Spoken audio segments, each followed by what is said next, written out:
రండి దేవుని వాక్యాన్ని చదువుకుందాం. న్యాయాధిపతుల గ్రంథము 10వ అధ్యాయము 16వ వచనాన్ని మనం చదువుకుందాం. యెహోవాను సేవింపవలనని తమ మధ్య నుండి అన్య దేవతలను తొలగింపగా ఆయన ఆత్మ ఇశ్రాయేలీలకు కలిగిన దురవస్థను చూచి సహింపలేక పోయెను. మరొకసారి ఆ చివరి లైన్ చదువుదాం. ఆయన ఆత్మ, అందరు పలకండి, నేను చెప్తుంటా. దేవుని ఆత్మ ఇశ్రాయేలీలకు కలిగిన దురవస్థను చూసి సహింపలేకపోయెను. వాళ్ళకి కలిగిన ఆ బాధ, దుఃఖం చూసి అంట ఆయన ఆత్మ అంట సహించలే. అది దేవుని ప్రేమ. ఇది అర్థం చేసుకోండి మీరు.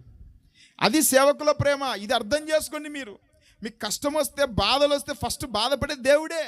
మనం నిందల పాలైతే, అవమాన పాలైతే ఫస్ట్ బాధపడే సేవకులే మన కొరకు ప్రార్థన చేసేది. ఇది తెలుసుకోవాలి మనం ముందు. ఒక్క మాటనే దేవుడు అన్నాడు, వెళ్ళిపోనరు ఇక్కడి నుంచి వద్దంటే, అయినా వాళ్ళు వెళ్ళిపోయారా? వెంటనే దేవుని మనసు ఏమైందంట? కరిగిపోయిందంట. ఆ ముందు వచ్చిన నేను రక్షించని వెళ్ళిపోండి అని చెప్పిన దేవుడు వారికి కలిగిన ఆ దురవస్థను చూసి, ఆ బాధను చూసి ఆయన ఆత్మ ఏమైందంట? సహించలేక. ఎందుకో తెలిసిన దేవుడు ఆయన మనసు ఎందుకు కరిగిపోయిందో, ఎందుకు సహించలేకపోయాడో తెలిసిన యోవేలు గ్రంథంలో ఒక మాట ఉంటుంది. 2వ అధ్యాయం 13వ వచనం చదవండి.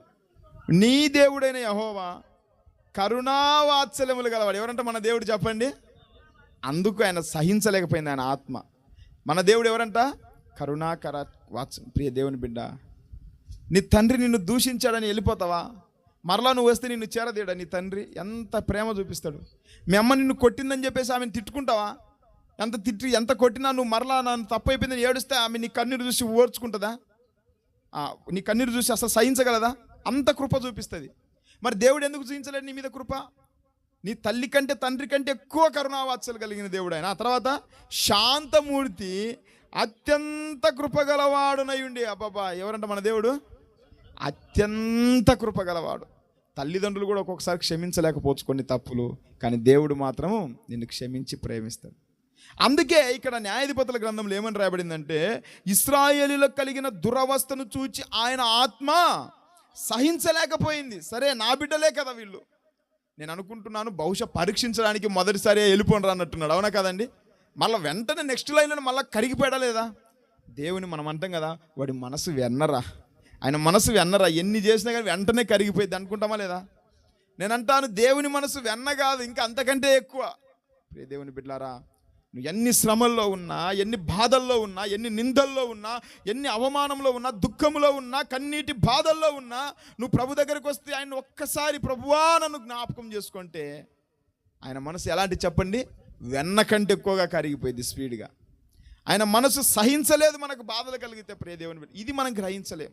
ఇది తెలుసుకోకుండా దేవుడు కఠినాత్ముడని, ఆయన ఎందుకు కఠినంగా ఉండాల్సింది అంటే నువ్వు కఠినంగా ఉన్నావు, అందుకే నిన్ను బుద్ధి చెప్పడానికి ఆయన కఠినంగా ఉండాల్సి వచ్చింది. కాబట్టి ప్రియ దేవుని బిడ్డలారా, ఆయన ఆత్మ ఇశ్రాయేలీలకు కలిగిన దురవస్థను చూచి సహింపలేకపోయెను. ఓకేనా? ఈరోజు మన వాక్య ధ్యానం అదే. ఈరోజు మనం నేర్చుకునే పాఠం ఏంటయ్యా అంటే, ఇశ్రాయేలీలకు కలిగిన దురవస్థను చూచి సహించలేకపోయిన దేవుని ఆత్మ. అందరు చెప్పండి ఏంటి? ఇశ్రాయేలీలకు కలిగిన దురవస్థను చూచి సహింపలేకపోయిన దేవుని ఆత్మ. నువ్వు అనుకోవచ్చు దేవుడు చాలా కఠిన గుండె గలవాడు, అందుకే ఏంది నాకు ఈ శ్రమలు, ఈ బాధలు అనుకుంటున్నావేమో. కాదు కాదు కాదు, నీకు బాధ వస్తే ఆయన సహించలేడు తెలుసా? నువ్వు ఎప్పుడైతే ఆయన దగ్గరకు వస్తే నీ బాధల నుంచి నిన్ను విడిపించి నీకు సమాధానం ఇవ్వగలడు. ప్రియ దేవుని బిడ్డలారా, ఎందుకు కఠినం మనమే కఠినం చేసుకుంటున్నాం తప్ప ఆయన ఎంత మాత్రము కఠినాత్ముడు కాదు. కాబట్టి ప్రియ దేవుని బిడ్డలారా, ఇశ్రాయేలీలకు కలిగిన దురవస్థను చూచి సహింపలేకపోయిన దేవుని ఆత్మ. ఏంటి వాళ్ళకి కలిగిన దురవస్థ ఏంటి? ఒక 3 సంగతులు చెప్తాను. ఈరోజు మనం కూడా అలాంటి దురవస్థల్లో, అలాంటి బాధల్లో మనం ఉన్నామేమో. అలా నువ్వు కూడా కృంగిపోతా ఉన్నావేమో. కృంగిపోగాకు. ఎందుకంటే నీ కలిగిన దురవస్థను చూసి ఆయన ఆత్మ సహించలేదు. ఆయన మనసు కరిగిపోతుంది. ప్రియ దేవుని బిడ్డలారా, ఇప్పటికేం తెలుసుకో, నువ్వు ఆయనలాగా నిన్ను ఎవరు ప్రేమించలేడు లోకములో. నువ్వు ఎలాంటి వ్యక్తివైనా సరే, నువ్వు ఆయన దగ్గరకు వస్తే నువ్వు అనుకోవచ్చు, కొంతమంది అంటారు, ఇంత ఘోర పాపిని క్షమించగలడా ఆయన? క్షమించలేడా? అపోస్తలుడైన పౌలు అంటాడు కదా, ఏమంటాడు? ఆ పాపులలో ప్రధాన పాపిని నేను అంటాడు. ఇంకోటి అంటాడు, అయ్యో ఇంత దౌర్భాగ్యం అంటాడు ఒక చోట ఒక మాట తెలుసా మీకు? చదవండి ఆ మాట ఎక్కడ ఉంది? రోమాపత్రిక 7:24. అయ్యో నేనెంత దౌర్భాగ్యుడను, ఇట్టి మరణమునకు లోనగు శరీరము నుండి నన్ను ఎవడు విడిపించును. పౌలు గారు ఏమంటున్నారు చెప్పండి? అయ్యో నేనెంత దౌర్భాగ్యుడిని. ఒకసారి ఆలోచించండి, మీరు మనకు కూడా ఈ మాట అప్లై అవ్వదా? అనుకోండి, మనం ఎంత దౌర్భాగ్యులం అండి. మీ మనస్సాక్షిని మీరు పరీక్షించుకొని ఒకసారి. అయ్యో నేను ఎంత పనికి మాలినవాడిను, అసలు నాకు క్షమాపణ ఉంటుందా, అసలు నాకు విడుదల ఉంటుందా, ఏంటి ఇన్నిసార్లు ప్రభుని బాధ పెట్టాను. పౌలు గారైనా ఆ మాటలు రక్షించబడకముందు చెప్పిన మాటలు, కానీ మనము రక్షించబడిన తర్వాత, దేవుని ఎరిగిన తర్వాత, దేవుని వ్యక్తిగతంగా అనుభవించిన తర్వాత కూడా తప్పిపోతూ వచ్చాం. మనం ఎంత దౌర్భాగ్యులము. అయినా సరే ప్రియ దేవుని బిడ్డలారా, నీకు కలిగిన దురవస్థను చూస్తే ఆయన మనసు ఏమవుతుందంట? కరిగిపోయింది. నీ తండ్రికి నీ యొక్క శ్రమ వస్తే ఎంత కరిగిపోతాడో, నీ తల్లికి నీ యొక్క బాధలు వస్తే ఎంత అల్లాడిపోతుందో, అంతకంటే ఎక్కువగా ఆయన మనసు కరిగిపోద్ది ప్రియ దేవుని బిడ్డలారా. కాబట్టి చూద్దాం వాళ్ళకి ఏంటి వాళ్ళకి కలిగిన దురవస్థ అంటే. రండి, న్యాయాధిపతుల గ్రంథము 10:7. యెహోవా కోపాగ్ని ఇశ్రాయేలీల మీద మండగా ఆయన ఫిలిష్తీయుల చేతికిని అమ్మోనీయుల చేతికిని వారిని అప్పగించెను. అమ్మ చెప్పండి అమ్మ, ఎవరికి అప్పచెప్పాడంట? ఫిలిష్తీయుల చేతికి, అమ్మోనీయుల చేతికి వారిని అప్పగించాను. అంటే దేవుడు ఏం చేశాడు? ఇశ్రాయేలు ప్రజలను ఎవరికి అప్పచెప్పాడంట? శత్రువుల చేతికి. ఇది మొదటి దురవస్థ, వాళ్ళకి కలిగిన దురవస్థ. అవునా కదా? అక్కడేమన్నాడు? వారికి కలిగిన దురవస్థను బట్టి ఆయన మనసు ఏమైందంట? ఆయన ఆత్మ సహించలేకపోయింది. ఏంటి వాళ్ళకి కలిగిన దురవస్థ అంటే, వారు శత్రువుల చేతికి అప్పగింపబడ్డారు. అందరు చెప్పండి ఏంటి అమ్మ, అందరు చెప్పాలి ఈ మాట. శత్రువుల చేతికి అప్పగింపబడ్డారు. మీకు తెలుసా, ఇంట్లో వాళ్ళ చేతికి అప్పగింపబడితే ఏం కాదు, కానీ శత్రువుల చేతికి ఎప్పుడు అప్పగింపబడకూడదంట. అవునా కదా? ఇది చాలా బాధాకరమైన మాట. మన ఇంట్లో వాడు మనల్ని ఒక దెబ్బ కొడితే మనకేం కాదు, కానీ బయటోడు కొడితే ఒప్పుకోము. ఏమంటాం? మా నాన్నరా నాకు అన్నం పెట్టాడు, నన్ను కొడతాను, నువ్వెవరు నన్ను కొట్టడానికి? మా అమ్మరా నన్ను తిడతది, నువ్వెవరు నన్ను కొట్టడానికి అని అంటామా లేదా? ఇది చాలా బాధాకరమైన మాట. అంటే ఇది ఏమైపోయారంటే, ఒక రకంగా చెప్పాలంటే శత్రువులకు బానిసలుగా అయిపోయారు వీళ్ళు, అప్పగింపబడ్డారు. అందుకే వాళ్ళు మరలా దేవుని దగ్గరికి వచ్చినప్పుడు ఆయన మనసు ఏమైందంటే, ఆయన ఆత్మ సహించలేకపోయింది, ఆయన మనస్సు పరితాపం పట్టుకోలేకపోయింది. ప్రియ దేవుని బిడ్డలారా, ఎందుకో చెప్పమంటారా? శత్రువుల చేతికి అప్పగించబడితే అక్కడ నిర్గమాకాండంలో కూడా కొన్ని సంగతులు మనం చూస్తాం. అక్కడ ఇశ్రాయేలు ప్రజలను ఫిలిష్తీయులు ఏం చేశారంట? కఠిన బాధలు, కఠిన సేవలు చేయించుకున్నారు. తర్వాత శత్రువులు అంట ఇనపకాడి మన మీద పెడతారంట, తెలుసా? ప్రియ దేవుని బిడ్డలారా, మీకు ఒక విషయం చెప్పమంటారా? మన భారతదేశంలో మనల్ని బందీలుగా చేసి ఖైదీలుగా చేస్తే ఇక్కడుండే శిక్ష వేరు, బయటి దేశంలో మనల్ని ఖైదీలుగా చేస్తే అక్కడుండే శిక్ష వేరు. అవునా కాదా? అమ్మ మీరు వినండి, మీరు ఒకవేళ తప్పు చేశారనుకోండి, మన దేశంలో జైలు పాలైతే బాగుంటుంది అనుకుంటారా? బయట దేశంలో జైలు పాలైతే బాగుంటుంది అనుకుంటారా? మన దేశంలో చాలా మేలు. మనం ఒకవేళ జైల్లోకి వెళ్ళినా కానీ సాయంత్రానికి మన అమ్మో నాన్న వచ్చి బెయిల్ మీద మనం విడిపిస్తారు. అవునా కదా? బయట దేశంలో ఎవడు నీకు దిక్కు? ఏమి లేదు, నువ్వు జైల్లోకి పోవడమే కానీ మళ్ళీ వస్తావో చస్తావో కూడా తెలియదు. ఇప్పుడు వీళ్ళు ఎవరికి అప్పగించబడ్డారు? శత్రువులకు. మరలా ఎప్పుడు వస్తారో తెలియదు, మరలా వాళ్ళు విడిపిస్తారో తెలియదు, వాళ్ళు బయటికి తీసుకొస్తారో తెలియదు. ప్రియ దేవుని బిడ్డ, కఠినత్వము, దాసత్వము ప్రియ దేవుని బిడ్డలారా, ఇది వారికి కలిగిన దురవస్థ. ఈ దురవస్థలో వాళ్ళు ప్రభు దగ్గరికి వస్తే ఆయన ఆత్మ ఏమైందంట? సహించలేకపోయింది. ప్రియ దేవుని బిడ్డ, నేను అంటాను, ఈరోజు నువ్వు నీ శత్రువుల చేతికి అప్పగించబడ్డావా? ఈరోజు నువ్వు ఎవరైతే నీ మీద ప్రభుత్వం చేయకూడదు అనుకుంటున్నారో వారే నీ మీద ప్రభుత్వం చేస్తా ఉన్నారా? గుర్తుపెట్టుకో ఒకసారి. సంఘంలో ఒకవేళ నీకు శిక్ష ఉంటే అది ఏం కాదు, కానీ లోకంలో శిక్ష చాలా భయంకరంగా ఉంటుంది. అవునా కదమ్మా?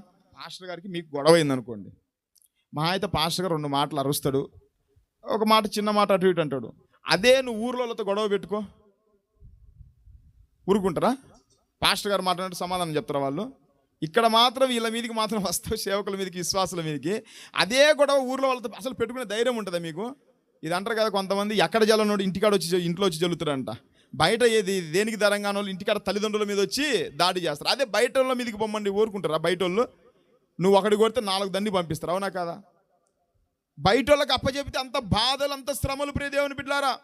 ఒక్కొక్కసారి బయట ఉన్న శ్రమలు మన మీద దాడి చేస్తాయి, బయట ఉన్న శత్రువు మనల్ని బందీలుగా చేస్తారు తెలుసా?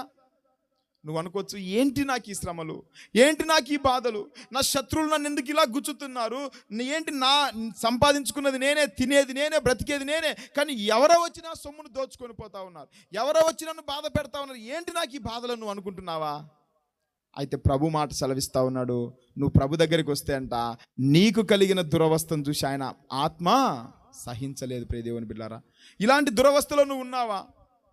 నీకు కాని వాళ్ళు నీ మీద ప్రభుత్వం చేస్తూ, ఏ సంబంధం లేకపోయినా నిన్ను గొడవలలోకి లాగి, ఏ తప్పు చేయకపోయినా నిన్ను బానిసలుగా తీసుకొని పోయి, ఏ ప్రమేయం లేకపోయినా నిన్ను నిందిస్తూ అవమానిస్తూ నీ మీద దాడి చేస్తూ ఒక శత్రువులాగా నిన్ను కూకమ్ముడిగా నిన్ను చుట్టుముట్టి నిన్ను బాధ పెడతా ఉన్నారా? అయితే ఆ దురవస్థ నీకుంటే నువ్వు బాధపడగాక నువ్వు ప్రభు దగ్గరికి వస్తే ప్రభు ఆత్మ మాత్రం నీకు కలిగిన దురవస్థను చూచి సహించలేడు. తెలుసా? అది ఆయన మనస్సు. తెలుసా? అలాంటి శ్రమలు నువ్వు ప్రభు దగ్గరికి వస్తే తప్పకుండా నిన్ను ఆ శ్రమలో నుంచి దేవుడు విడిపిస్తారు. ప్రియ దేవుని బిడ్డలారా, శత్రువుల చేతికి మీరు అప్పగింపబడిన స్థితిలో ఉన్నారా? ఏ తప్పు చేయకపోయినా సరే శత్రువులు వచ్చి నిన్ను బాధ పెడతా ఉన్నారా? నీకు కాని వాళ్ళకు వచ్చి నీ మీద దాడి చేస్తూ ఉన్నారా? అయితే నన్ను ఎవరు విడిపించలేరు, ఏంటి నాకు ఈ బాధలు అనుకుంటున్నారా? ఒక్కొక్కసారి అనుకుంటాం, సరే తప్పు చేస్తే శిక్ష వచ్చింది అనుకోండి, పెద్దగా బాధపడం. ఏ తప్పు చేయకపోయినా కానీ శిక్ష వస్తే అప్పుడు ఏమనుకుంటాం, అసలు దేవుడు ఉన్నాడా లేదా, ఉంటే నేను ఏ తప్పు చేయలేదు కదా, ఎందుకు నాకు ఈ శిక్షలు అనుకుంటా. అవునా కదా? ఉన్నాడు ప్రియ దేవుని బిడ్డలారా. ఎందుకో తెలుసునా? నీకు కలిగిన ఆ దురవస్థను చూసి ఆయన ఆత్మ సహించలేదు. నీకు కలిగిన ఆ బాధలు చూసి ఆయన తట్టుకోలేడు. ఆయన అత్యంత కృప కలిగిన వాడు. నువ్వు దూరం అయిపోతున్నావు తప్ప ఆయన ఎప్పుడు నిన్ను దూరం చేసుకోడు. కాబట్టి నువ్వు ఏ దురవస్థలో ఉన్నావు, ఏ బంధకాల్లో ఉన్నావు, ఏ శత్రువు చేతిలో నువ్వు ఇరుక్కుపోయావు, పాపం అనే శత్రువు చేతిలో నువ్వు ఇరుక్కుపోయావా, అప్పులనే శ్రమల శత్రువు చేతిలో నువ్వు ఇరుక్కుపోయావా, బాధలు నిందలు అవమానాలనే శత్రువు చేతిలో నువ్వు ఇరుక్కుపోయావా, అప్పగించబడ్డావా వాటికి? అయితే నువ్వు ప్రభు దగ్గరికి వస్తే ఆయన ఆత్మ నీకు కలిగిన దురవస్థను చూసి తట్టుకోలేదు, సహించలేదు, నిన్ను విడిపించడానికి సమర్థుడు. ప్రియ దేవుని బిడ్డలారా, నిన్ను చేరదీసి నిన్ను ప్రేమిస్తాడు, మరలా నీకు మునుపటి స్థితిని ఇస్తాడు. కాబట్టి ఆయన ఆత్మ వారికి కలిగిన దురవస్థను చూచి సహించలేకపోయిందంట. ఏంటి వాళ్ళకి కలిగిన దురవస్థ చెప్పండి? ఫిలిస్తీన్ల చేతికి అప్పగింపబడి. ఈరోజు అలాంటి అనుభవాలు నువ్వు ఉంటే ఈరోజు ప్రభు దగ్గరికి రా. ఆయన ఆత్మ కూడా నిన్ను కలిగిన దురవస్థను చూసి నిన్ను బయటికి తీసుకొని వచ్చి నిన్ను సంఘంలో నిలబెడతారు. అది మొదటి మాట. రెండోదికి అసలు వాళ్ళకి ఏంటి వాళ్ళకి కలిగిన దురవస్థ అంటే, న్యాయాధిపతుల గ్రంథం 10వ అధ్యాయం 8వ వచనం చదవండి.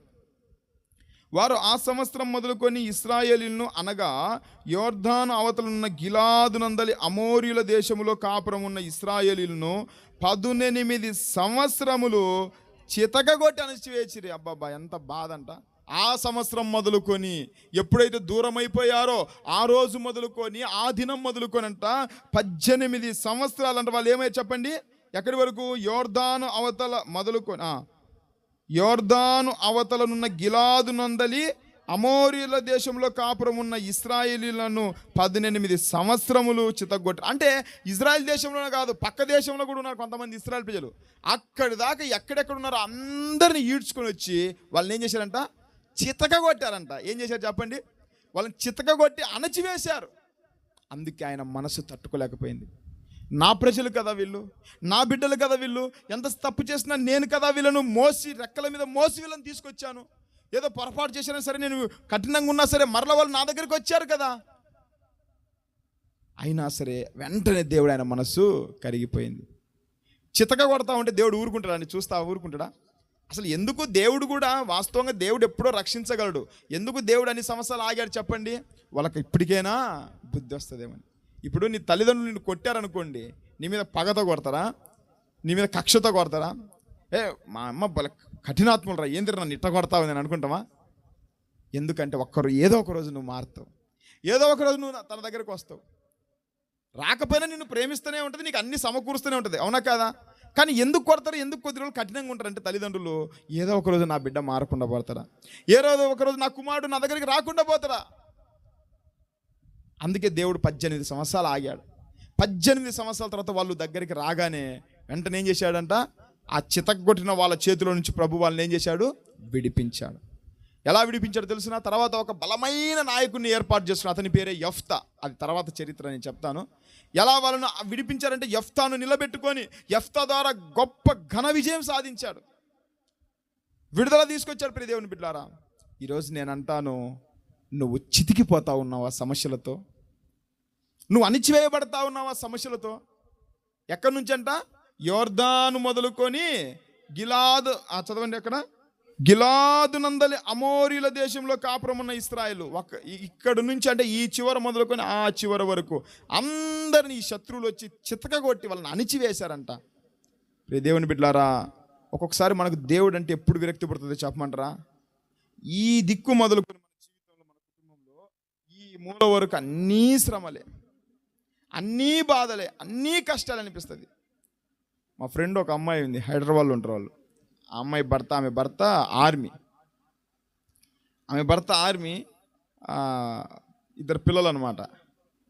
పాపం ఆ భర్త చనిపోయాడు. ఆయన ఒక యవన కాలపు స్త్రీకి భర్త కోల్పోతే ఎట్లా ఉంటుంది చెప్పండి? పాపం ఇద్దరు పిల్లలను పెట్టుకుని అప్పుడు నేను ఫోన్ చేసి మాట్లాడుతూ ఉంటే చాలా బాధపడుతూ, అసలు దేవుడు అంటే నాకు విరక్తి పుట్టింది కిషోర్, చచ్చిపోదాం అనుకున్నాను అన్నది. ఇది ఎంత బాధ ఉంటుంది చెప్పండి అమ్మ. చిన్న పిల్లలు, పసిపిల్లలే. సరే, భర్త ఆర్మీ కాబట్టి ఏదో ఉద్యోగం వస్తుంది, ఆ అమ్మాయికి పింఛన్ వస్తుంది, వేరే సంగతి. అయినా సరే భర్త లేని లోటే కదా. ఆ అమ్మాయికి విరక్తి పడుతుందా లేదా? చితికిపోయి ఉంటుంది ఆ దెబ్బతో జీవితం, అవునా కదా? ఆ అమ్మాయికి ఒక అన్న, ఒక తమ్ముడు ఉన్నారు. వాళ్ళ అన్న కూడా ఆర్మీయే. మాకు నిన్న తెలిసింది ఒక వార్త, వాళ్ళ తమ్ముడు ఎప్పుడు వాళ్ళ దగ్గర ఉంటారు హైదరాబాద్లో, అంటే కలిసి పక్కనే. మొన్న మధ్యకాలంలో వాళ్ళ తమ్ముడికి ఏదో హార్ట్ దగ్గర ఏదో ప్రాబ్లం వచ్చి, ఇన్ఫెక్షన్ వచ్చి హాస్పిటల్ నుండి చచ్చిపోయాడంట తమ్ముడు కూడా. వాడికి ఇద్దరు పిల్లలు, పాపం చిన్న పిల్లలు. ఇప్పుడు దీన్ని ఏమనాలి చెప్పండి? ఇంకా చిన్న దెబ్బ తగిలితేనే నువ్వు దేవుడు లేడని కుర్రో ముర్రో అంటున్నావే, మరి వీళ్ళకి చెప్పు నువ్వు న్యాయం. ఏదో నీ అప్పులు తీరలేదని దేవుడి మీద నిందలేస్తున్నావే, మరి వీళ్ళు ఎన్ని నిందలేయాలా? అంటే నువ్వు పిలిస్తే నువ్వు ఏది చెప్తే చేయాలన్నా దేవుడు, అప్పుడు నీకు దేవుడు ఉన్నట్ట. అంతే కదండి. మనము చిన్న వాటికే ఏంటి దేవుడు లేడు అనుకుంటున్నావే? భర్తను కోల్పోయి ఒకవైపు బాధలు ఉంటే సరే, తమ్ముడన్న ఉన్నట్లే దగ్గరలో అనుకుంటే, ఆ తమ్ముడు చనిపోతే అణచివేయబడిన జీవితం, సమాధానం కోల్పోయిన జీవితం, ఇలాంటి వాళ్ళకి అనిపిస్తుంది అసలు ఏంటి, ఉన్నాడా లేడా దేవుడు? ఇంత కఠిన గుండె గలవాడా దేవుడు అని అనుకుంటాం. ఇప్పుడు ఇశ్రాయేలు ప్రజలకు పరిస్థితి కూడా అలానే ఉంది. ఏంటి మా పరిస్థితి? ఇలా చితికిపోతా ఉన్నామేంటి? మమ్మల్ని ఇలా నలగొట్టేస్తున్నది. ఒకటి కాదు, రెండు కాదు, ఎన్ని శ్రమలంట? ఇక్కడ యోర్దాను మొదలుకొని గిలాద్ అవతల ఉన్న అమోరీల దేశంలో ఉన్న ఇశ్రాయేల్ వరకు, భర్త మొదలుకొని తమ్ముడి వరకు అందరు దూరం అయిపోయి శ్రమలు, నిందల పాలవుతా ఉంటే ఇంకా విరక్తి పుట్టకుండా ఏమంటారు చెప్పండి? సరే, అన్నదమ్ముల దగ్గరికి వెళ్దామంటే అక్కడ సమాధానం దొరకదు, అక్క చెల్లెల దగ్గరికి అంటే అక్కడ దొరకదు, ఊర్లో ఎక్కడికి వెళ్ళినా ఒక్కొక్కసారి మన జీవితం ఎలా ఉంటుందంటే ఈ దిక్కు మొదలుకొని ఆ దిక్కు వరకు మొత్తం ఎలా ఉంటుంది చెప్పండి? చితికిపోయి అణచివేయబడిన స్థితిలో ఉంటాం. ఇశ్రాయేలు ప్రజలలాగా వాళ్ళు కూడా ఈ దిక్కు మొదలుకొని యోర్దాను మొదలుకొని అవతలి వరకు ఎలా శత్రువుల చేతులు అణచివేయబడ్డారో, చితకదొక్కబడ్డారో, ఒక్కొక్కసారి అలానే ఉంటుంది ప్రియ దేవుని బిడ్డలారా.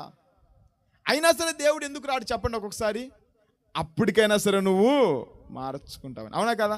నాకు అదే అనిపించింది. ఒకవేళ వీళ్ళని చిన్న శ్రమలు కొడితే వీళ్ళు వచ్చేవాళ్ళ 18 సంవత్సరాల తర్వాత మారారంటే వీళ్ళు ఎంత కరుడు కట్టిన గుండెలు అనుకోవాలా? అందుకే దేవుడు అవకాశం ఇచ్చాడేమో, ఇప్పటికైనా రండి, ఇప్పటికైనా మారండి. దేవుని మీద నిందలేయడం కాదు ప్రియ దేవుని బిడ్డలారా, మనలోనే ఏదో ఉంటుంది, మనం సరి చేసుకోవాలి. అప్పుడు బుద్ధి వచ్చింది. ఎప్పుడు బుద్ధి వచ్చింది చెప్పండి? ఇక్కడ నుంచి మొదలుకొని ఆ చివరి వరకు తగిలితే కానీ దెబ్బ అప్పుడు రాలేదు వాళ్ళకి బుద్ధి. అందుకే ఇందాక చెప్పింది, గాయములు ఈ దెబ్బలంట అంతరంగంలో వచ్చి చెడుతనాన్ని తొలగిస్తాయి. అప్పుడు వచ్చారు దేవుని దగ్గరికి. అది దేవుడు త్రోసేశాడా? మొదట ఒక మాట అన్నా సరే వెంటనేమన్నాడు?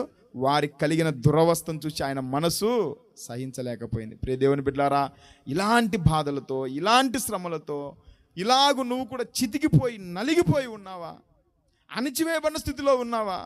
ఇక దేవుడు లేదు, నాకు ఎవరు లేరు, ఇక నాకు చావే శరణమనే స్థితిలోనికి నువ్వు వచ్చావా? ఏంటి నా జీవితం ఇలా అతలాకుతలం అయిపోయింది, తలకిందులు అయిపోయిందని నువ్వు కృంగిపోతా ఉన్నావా? అయితే ఇలాంటి పరిస్థితుల్లో ఇంత నువ్వు ప్రభు దగ్గరికి వస్తే ఆయన మనసు ఎలాంటి చెప్పండి? ఆయన అత్యంత కృప కలిగిన దేవుడు కాబట్టి. ఒకసారి ఆలోచించండి ప్రియ దేవుని బిడ్డలారా, ఎటు చూచిన శ్రమలు, బాధలతో అణచివేయబోయి కొట్టబడిన స్థితిలో నువ్వు ఉన్నావేమో ఒకసారి ఆలోచించుకో.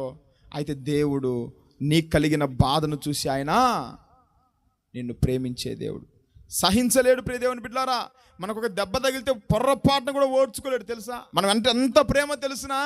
మనల్ని ఎవరైనా చేయాలంటే కూడా వణికిపోవాలి, అంత ప్రేమించే దేవుడు ఎందుకు కఠినంగా ఉంటున్నాడంటే ఇప్పటికైనా మీరు తెలుసుకొని ఆయన దగ్గరకు వస్తారని. కాబట్టి ప్రియ దేవుని బిడ్డలారా, ఇలాంటి శ్రమలతో ఇటు చూసిన బాధ, అటు చూసిన బాధ, అతలాకుతలం, ఇటు ఆత్మీయ జీవితంలో చూస్తే ఆత్మీయ జీవితంలో కూడా బాధలు, ఆత్మీయ జీవితంలో కూడా నిందలు, అవమానాలు ఎదురైపోయి, ఇటు కొన్ని చోట్ల కూడా సంఘానికి వెళ్తే సంఘాల్లో కూడా అవమానాలు ఉన్నాయా లేవా అండి? సంఘానికి వెళ్తే సంఘంలో కూడా బాధ పెట్టేవాళ్ళు ఉన్నారు కొన్ని సంఘాల్లో. సమాజంలోకి వెళ్తే అక్కడ బాధలు, ఎటు చూసిపోయిన అన్ని దారులు మూసుకుపోయి అణచివేయబడి చితికిపోయేవన్న స్థితిలో నువ్వు ఉన్నావేమో. అయితే ప్రభు ఎలాంటి దేవుడో తెలుసునా అండి? నువ్వు ప్రభు దగ్గరికి వస్తే నిన్ను ఏ శ్రమలైతే అణిచివేసాయో, ఎవరైతే నిన్ను అణిచివేయబడ్డారో నువ్వే వాళ్ళని ఏం చేస్తావు చెప్పండి? చితకదొక్కుతావు. అవునా కదా? నిన్ను ఎవరైతే చితకదొక్కుతున్నారో ఏ శ్రమలు, ఆ శ్రమలు నువ్వే చితకదొక్కుతావు. చదవండి ఒకసారి రోమపత్రిక 16:20 చదవండి. సమాధానకర్తయగు దేవుడు సాతానును మీ కాళ్ళ కింద శీఘ్రముగా చితకదొక్కించును. ఇక్కడ కూడా ఏమని పదం వాడాడు చెప్పండి? అమ్మా, శ్రమలే కాదు నేను చితకదొక్కేది. ఈరోజు నువ్వు చితికిపోతా ఉన్నావా, నలిగిపోతా ఉన్నావా, కృంగిపోతా ఉన్నావా? నువ్వు ప్రభు దగ్గరికి వస్తేంట ఆ సమాధానకర్తయగు దేవుడు ఏం చేస్తాడు తెలుసునా? నిన్ను ఆ శీఘ్రముగా సాతాను ఎక్కడ తొక్కిస్తాడంట? నీ పాదముల కింద చితకదొక్కుతాడు. శ్రమలు ఈరోజు నీ మీద చితకదొక్కుతా ఉన్నాయా? అదే శ్రమలు నువ్వు చితకదొక్కే స్థితికి దేవుడు నిన్ను మారుస్తాడు. శ్రమలతో నువ్వు నలిగిపోతూ కొట్టకలాడుతూ ఉన్నావా? అదే శ్రమల మీద నువ్వు నీ పాదం పెట్టి వాటిని అణిచివేసే విధంగా దేవుడు నిన్ను లేపుతాడు తెలుసా? కాబట్టి నువ్వు చితికిపోతున్నావా, చితక తొక్కబడుతున్నావా? శ్రమలను, పాపాన్ని చితకదొక్కుతున్నావా? పాపము నుంచి బయటికి రాలేక పాపము నిన్ను అతలాకుతలం చేస్తూ ఉందేమో. పాపము నిన్ను బంధించి, కొంతమంది ఎలా అవుతారంటే పాపానికి బానిసలైపోయి బయటికి రాలేక చితికిపోతూ ఉంటారు. అవునా కదా? వాళ్ళ శరీరాన్ని పాడు చేసుకొని నలిగిపోయి భయంకరంగా చితికిపోయిన స్థితిలో ఉంటారు. నువ్వు ప్రభు దగ్గరికి వస్తే ఆ పాపాన్ని నువ్వే చితకదొక్కుతావు. నువ్వు ప్రభు దగ్గరికి వస్తే ఏ పాపము, ఏ త్రాగుడు, ఏ చీకటి నిన్ను బాధ పెడుతుందో దాన్ని నువ్వే పట్టుకొని చితకదొక్కి నీ కాళ్ళ కింద నలిపివేసే విధంగా దేవుడు నిన్ను తయారు చేస్తాడు. సమాధానకర్త దేవుడు ఆ సాతాను, ఆ పాపాన్ని, ఆ చీకటిని ఏం చేస్తాడంట? నీ పాదముల కింద చితకదొక్కిస్తాడు. ఎందుకో తెలుసునా?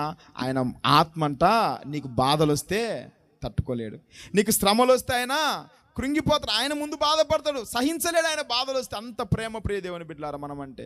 కాబట్టి ప్రియ దేవుని బిడ్డలారా, ఎందుకు వాళ్ళ కలిగిన దురవస్థ ఏంటి చెప్పండి? చితకగొట్టి అణచివేయబడ్డారు. అందరు చెప్పండి ఏంటి వాళ్ళకి కలిగిన దురవస్థలు? ఎన్ని చెప్పాను? ఒకటి, శత్రువుల చేతికి అప్పగించబడ్డారు. రెండోదిగా చితకగొట్టి అణచివేయబడ్డారు. అక్కడ ఉన్న మాటలే చెప్పాను, నేను నా సొంత పదాలు కూడా చెప్పటం లేదు. చితకగొట్టి అణచివేయబడ్డారు. అయితే ఈరోజు నువ్వు ఈ స్థితిలో ఉంటే ప్రభు దగ్గరికి వస్తే ఆయన ఆత్మని బాధ కలిగితే చూడలేదు. ఆయన మనస్సు బంగారము మనం అంటాం కదా, ఆయన మనస్సు వెన్న అంతకంటే శ్రేష్టమైంది. నీకు బాధలు వస్తే నిన్ను కరుణించి, ప్రేమించి, ఆదరించి మరలా నిన్ను నిలబెడతాడు. చివరిగా ఒక మాట చెప్తాను. న్యాయాధిపతుల గ్రంథం 10:9 చదవండి. యోర్దానును దాటిరి గనుక ఇశ్రాయేలీయులకు మిక్కిలి శ్రమ కలిగని. ఇంకా వాళ్ళకి ఏమైందంటే ఇశ్రాయేలు ప్రజలకు మిక్కిలి శ్రమల పాలయ్యారు. 9 మళ్ళీ, మరియు అమ్మోనీయులు యూదా దేశస్థులతోనూ బెన్యామీలతోనూ ఎఫ్రాయిమీలతోనూ యుద్ధము చేయుటకు యోర్దానును దాటిరి. గమనించండి, అమ్మోనీయులంట ఎంతమంది యుద్ధం చేయడానికి? యూదా దేశస్థులతోనూ బెన్యామీలతోనూ ఎఫ్రాయిమీలతోనూ. వాళ్ళేమో ఒక గుంపు, వీళ్ళేమో 3 గుంపులు. అయినా సరే వాళ్ళ దెబ్బకు భయపడుతున్నారు. అవునా కదా? ఎందుకు? దేవునికి దూరం అయిపోయారు. అప్పుడు వాళ్ళకి ఏం కలిగినాయంట? మిక్కిలి శ్రమ. ఒక్కడొచ్చి ముగ్గురిని కొట్టాడు అనుకోండి, ఇప్పుడు శ్రమ అంటారా, మిక్కిలి శ్రమ అంటారా? ఇదేంద్రా బాబు, ఒక్కడొచ్చి ముగ్గురిని కొట్టాడంటే వాడికి ఎంత బలం ఉందని. అవునా కాదమ్మా? ఇప్పుడు ఒక్కడొచ్చి ఒకరిని కొడితే సరేలే పోనీలు అనుకోవచ్చు. మేము ముగ్గురం ఉన్నా వాడిని ఏం చేసుకోలేకపోయామంటే ఇది శ్రమ అంటారా, మిక్కిలి శ్రమ అంటారా? మరి వాళ్ళు వచ్చింది ఒక్క జనమే. ఒకప్పుడు ఇశ్రాయేలు ప్రజలు ఒక్క జనంగా ఉన్న వీళ్ళు 10 జనాలను కూడా ఓడగొట్టారు. అవునా కదా? కానీ ఒక్క జనాన్ని చూసి వీళ్ళు 3 గుంపులుగా ఉన్న వీళ్ళు శ్రమల పాలైపోతా ఉన్నారు, బాధల పాలైపోతా ఉన్నారు. అక్కడ రాయబడిన మాట మిక్కిలి శ్రమల పాలయ్యారు. ఇది 3వ మాట. వాళ్ళకి అప్పుడు ప్రభు దగ్గరికి వస్తే ఇలాంటి దుస్థితి నీకుంటే, ఇలాంటి దురవస్థ నీకుంటే, నువ్వు ప్రభు దగ్గరికి వస్తే ఆయన మనసు తట్టుకోలేదు. ప్రియ దేవుని బిడ్డలారా, పరీక్షించడానికి ఆగాడు 18 సంవత్సరాలు. ఎప్పుడైతే వాళ్ళు ఆయన దగ్గరికి వచ్చారో వెంటనే ఆయన పశ్చాత్తాపడ్డాడు. వెంటనే మనసు కరిగిపోయి నా ప్రజల్లా మీరు వచ్చేది అని చెప్పేసి పిలవనరా యెఫ్తాను అని చెప్పేసి వెంటనే యెఫ్తాను నిలబెట్టాడు. దారుణంగా శత్రువును ఓడగొట్టి ఇశ్రాయేలు ప్రజలను అద్భుతమైన గొప్ప రక్షణ విజయాన్ని అనుగ్రహించాడు. తెలుసా? ఈరోజు నేను అంటాను, శ్రమలు కాదు ఇక్కడ ఏంటంట, మిక్కిలి శ్రమల పాలైన స్థితిలో నువ్వు ఉన్నావా? సమస్యలకు కొట్టుకొని పోయి ఇక నిరాశ నిస్పృహలు లేని స్థితిలో నువ్వు ఉన్నావా? సహాయం దొరకక అల్లాడిపోయే స్థితిలో నువ్వు ఉన్నావా? మిక్కిలి శ్రమలో కూడా నువ్వు ఉంటే దేవుడు నిన్నేం చేస్తాడు చెప్పండి? బ్రతికిస్తాడు. 119వ కీర్తన 107వ వచనంలో ఒక మాట ఉంటుంది, చదవండి త్వరగా. యెహోవా, నేను మిక్కిలి శ్రమ పడుచున్నాను, నీ మాట చొప్పున నన్ను బ్రతికింపు. ఏంటంటే చెప్పండి, దావీదు ఏమంటున్నాడు? నేను శ్రమ అన్నాడా మిక్కిలి శ్రమ అన్నాడు? ఇక్కడ మిక్కిలి శ్రమ పడుచున్నానయ్యా, నీ మాట చొప్పున నన్ను బ్రతికించాడా లేదా దావీదును? ఎన్నిసార్లు మిక్కిలి శ్రమలో ఉన్నప్పుడు దేవుడు ఆయన బ్రతికించాడు. ఈరోజు బహు శ్రమల పాలైపోయినావా? బహు కష్టాల పాలైపోయినావా? కడగండ్ల పాలైపోయినావా? ఆదరణ లేక అల్లాడిపోతున్నావా? దావీదు ఏ విధంగా ప్రభు దగ్గరికి వచ్చి ప్రార్థన చేశాడు, ఇశ్రాయేలు ప్రజలు ఏ విధంగా ఒప్పుకున్నారు, ఆ విధంగా నువ్వు ఒప్పుకుంటే దేవుడు నీ జీవితంలో అద్భుత కార్యం ఈ యొక్క మధ్యాహ్న కాలం సమయంలో చేయబోతున్నాడు. నీకున్న ఆ శ్రమల నుంచి, బాధల నుంచి, వేదనల నుంచి నిన్ను విడిపించబోతా ఉన్నాడు ప్రియ దేవుని బిడ్డలారా. ఎందుకంటే ఆయన ఆత్మ మనకి ఏదన్నా దురవస్థ కలిగితే చూచి తట్టుకోలేదు, తెలుసా? కాబట్టి ప్రియ దేవుని బిడ్డలారా, మిక్కిలి శ్రమల పాలైన స్థితిలో మనం ఉంటే ఇప్పుడైనా సరే ప్రభు వైపు తిరుగుదాం, ప్రభు దగ్గరకు వద్దాం. ఆయన మనస్సు నిన్ను చూచి కరిగిపోతుంది, తెలుసా? ఈ లోకంలో మనుషులు కరిగిపోతారా అండి? ఒకసారి మనుషులు ఎలా ఉంటారండి? మనం ఎంత పశ్చాత్తాపన్నా, ఎన్నిసార్లు వెళ్ళి అడిగినా మనిషి కరిగిపోడు, కఠిన గుండె, ఒప్పుకోరు అసలు. ఇంకా ఎలాంటి మనుషులు అంటే మన మీద దాడి చేసి మనం కొట్టే వాళ్ళే ఉంటారు, కానీ మనం దోచుకునే వాళ్ళు ఉంటారు. కానీ నీకు శ్రమ వస్తే, నీకు బాధ వస్తే ఆయన బాధపడతా ఉన్నాడు. నీ కళ్ళల్లో కన్నీరు వస్తే ఆయన కళ్ళల్లో ఏడుపు వస్తూ ఉంది, తెలుసా? నీకు దెబ్బ తగిలితే ఆయనకు నొప్పి తగులుతుంది, తెలుసా? ఎందుకు నిన్ను ఇన్ని రోజులు ఆపాడో తెలుసునా? నువ్వు ఇప్పుడైనా వస్తావేమని, ఇప్పుడైనా నా వైపు తిరుగుతావేమని, ఇప్పుడైనా నీకు రక్షణ వస్తుందేమని, ఇప్పుడైనా నువ్వు మారు మనసు పొందుతావని ఇన్ని రోజులు నిన్ను శ్రమల్లో అలానే నిలబెట్టాడు. ఇప్పుడైనా నువ్వు ప్రభు దగ్గరికి వస్తే ఆయన మనస్సు ఎంతో కరిగిపోయే మనస్సు, నీకు కలిగిన మనస్సు, నీకు కలిగిన బాధను, దురవస్థను చూసి తట్టుకోలేదు ప్రియ దేవుని బిడ్డలారా. ఇది వాళ్ళకి కలిగిన దురవస్థ. అయితే ఇప్పుడు ఇశ్రాయేలు ప్రజలు ఏం చేశారు? ఓకే, నా వాక్యాన్ని ముగిస్తున్నా, నేను చెప్పాలనుకున్న మాటలన్నీ అయిపోయినాయి. అయితే వాళ్ళు ఇందాక చదివిన మాటలు ఒక్కసారి చదువుదాం. వారు ఎలా ప్రభు దగ్గరికి వచ్చారంటే, చదవండి ఒక్కసారి ఆ మాటలు, 10వ వచనం. అప్పుడు ఇశ్రాయేలు, మేము నీ సన్నిధిని పాపము చేసి ఉన్నాము, మా దేవుణ్ణి విడిచి. అంటే వాళ్ళు ఏం చేశారంట? దేన్ని ఒప్పుకున్నారు చెప్పండి? పాపమును ఒప్పుకున్నారు. 15వ వచనంలో కూడా ఉంది, అప్పుడు ఇశ్రాయేలు, మేము పాపము చేసి ఉన్నాము, నీ దృష్టికి అనుకూలమైతే. ఏమంటారు చెప్పండి? అంటే ఇక్కడ ఇశ్రాయేలు ప్రజలు అసలు తప్పేవుడిది ఇప్పుడు మీరు చెప్పండి అమ్మా. దేవుడు కఠినంగా ఉండడానికి కారణం ఏంటి చెప్పండి? తప్పు అడ్డం ఏముంది అక్కడ? పాపము. ఇప్పుడు దేవుని తప్పండి అనుకుందా? దేవుడు కఠినాత్మను అంటున్నావే, ఒక్కసారి పరీక్షించుకో, తప్పు ఎక్కడుందో ఒక్కసారి ఆలోచించుకో. తప్పు నీలో ఉందా, సేవకుల్లో ఉందా, నీలో ఉందా, దేవునిలో ఉందా? ఒకసారి పరీక్షించుకో.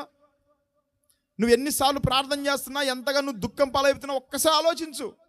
ఎందుకు నువ్వు ఇంకా నీ కుటుంబం అలా ఉందంటే తప్పు ఆయనలో లేదు, నీలోనే ఉంది.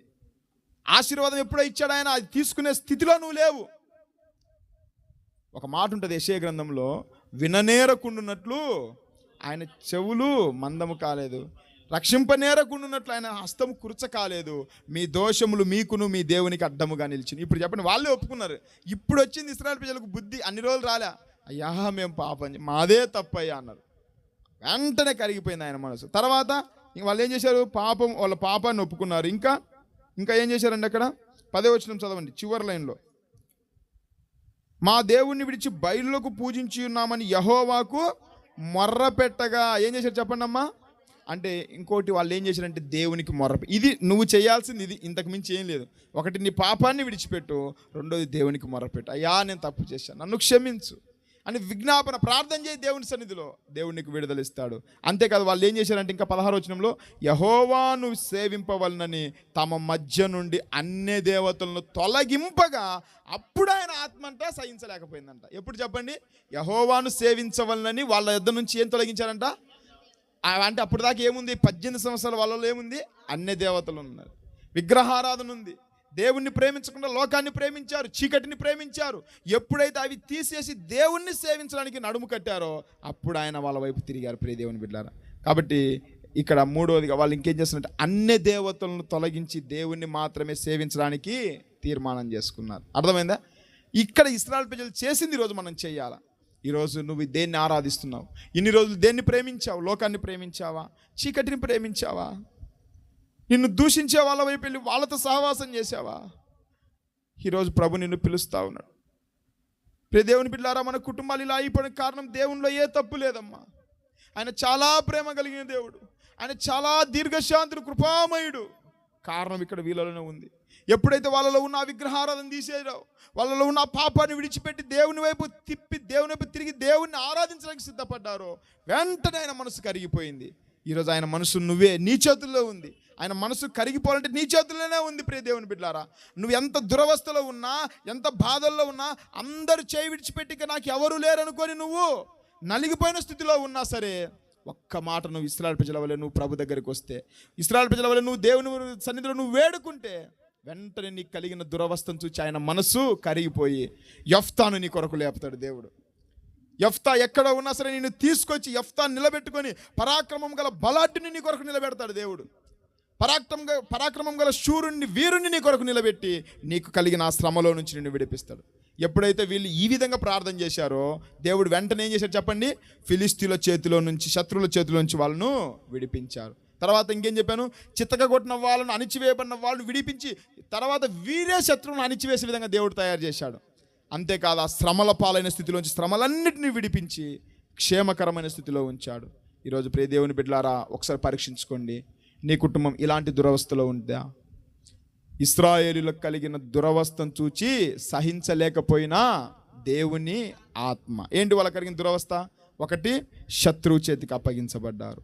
రెండోదిగా చితకగొట్టి అణిచివేయబడ్డారు. మూడోదిగా మిక్కిలి శ్రమల పాలయ్యారు. అయితే తర్వాత ఇశ్రాయేలు ప్రజల్లో వచ్చిన పశ్చాత్తాపం ఏంటి చెప్పండి? ఒకటి, పాపాన్ని ఒప్పుకున్నారు. రెండోదిగా దేవునికి మొర్ర పెట్టారు, దేవుని వైపు తిరిగారు. మూడోదిగా అన్య దేవతలను తొలగించి దేవుణ్ణి మాత్రమే సేవించడానికి పూనుకున్నారు. ఈరోజు ఇలాంటి దురవస్థ నీకుంటే, ఇశ్రాయేలు ప్రజల వల్ల నువ్వు కూడా ఇప్పుడు నీ పాపాన్ని ఒప్పుకో ప్రభు దగ్గర. ఎందుకంటే ఆయన మనస్సు, ఆయన ఆత్మ నీకు శ్రమ వస్తే, బాధ వస్తే తట్టుకోలేదు, కరిగిపోతారు, ఆయన ఎంతో దుఃఖపడతారు తెలుసా. అందరం మోకరించండి, ప్రార్థన చేసుకుందాం. ఒక్క తీర్మానం ప్రియ దేవుని బిడ్డలారా, ఇశ్రాయేలులకు కలిగిన దురవస్థను చూసి తట్టుకోలేని దేవుడు ఈరోజు నీకు దురవస్థ కలిగితే, నీకు బాధ కలిగితే, నీకు నిందలు వస్తే ఎందుకు ఆయన సహిస్తాడు? ఒక్కసారి ప్రభు దగ్గరికి వస్తావా? ఇంకా అణిచివేయబడిన స్థితిలో ఉన్నావా? చితకతొక్కబడిన స్థితిలో ఉన్నావా? శత్రువుల చేతికి అప్పగించబడిన స్థితిలో ఉన్నావా? నువ్వు ఒక్కసారి పరీక్షించుకో. శ్రమల పాలైన స్థితిలో ఉన్నావా? శ్రమలకు కొట్టుకొని పోయే స్థితిలో ఉన్నావా? తుఫాను లాంటి వరదల్లో కొట్టుకొని పోతా ఉన్నావా? ప్రభు దగ్గరికి రా.